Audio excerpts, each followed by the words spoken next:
listening to your submissions, I really am getting a sense that at the center are the residents who are at the receiving end. Your squabbles with ZANU PF as a CCC or as council, the one who is suffering at the end of the day is the resident. Now, what I want to find out from you, do we have to really wait for committees to sit to, for refuse collection, for instance? Because you mentioned that. What we have seen is that there is quite a lot of garbage all over. We have to wait for committees to be reconstituted to collect garbage, or we can do it. No, thank you. That's a very important question. I'll respond to it because it speaks to our broader national program as an alternative. Look, the challenge that we face is not a challenge between political parties. The fight is not between the Citizens Coalition for Change and ZANU. The fight is between a clique of an elite, a cabal in ZANU PF against the people of Zimbabwe.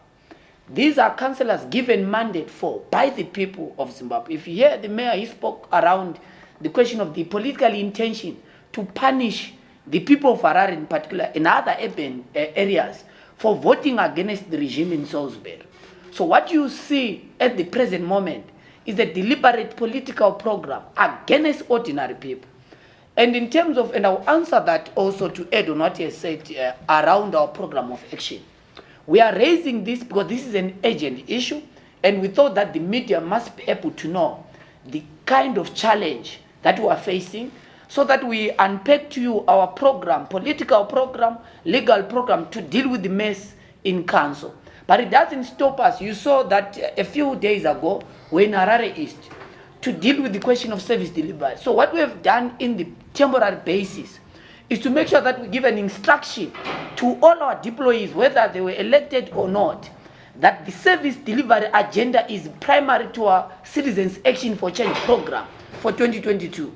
So that's why we're going in communities, because we're community leaders, we're deployees of ordinary people. I don't need a mandate from July Moyo to participate in community refuse collection program, which we have made sure that we begin to unroll across the entire country to deal with that question. But you know that there are limitations to what we can do as citizens, because you need council trucks, you need all those kind of things from council. We're also going to be continuing, of course, with our program to make sure that cleanups are held on weekly basis across the entire country. But the health program is a priority for us in the Citizens Coalition for Change, but also to understand that the executive tyranny that has made council dysfunctional will not stop us as citizens leaders, as community leaders, in terms of making sure that we provide service for our people. But the people are in desperate need of service provision.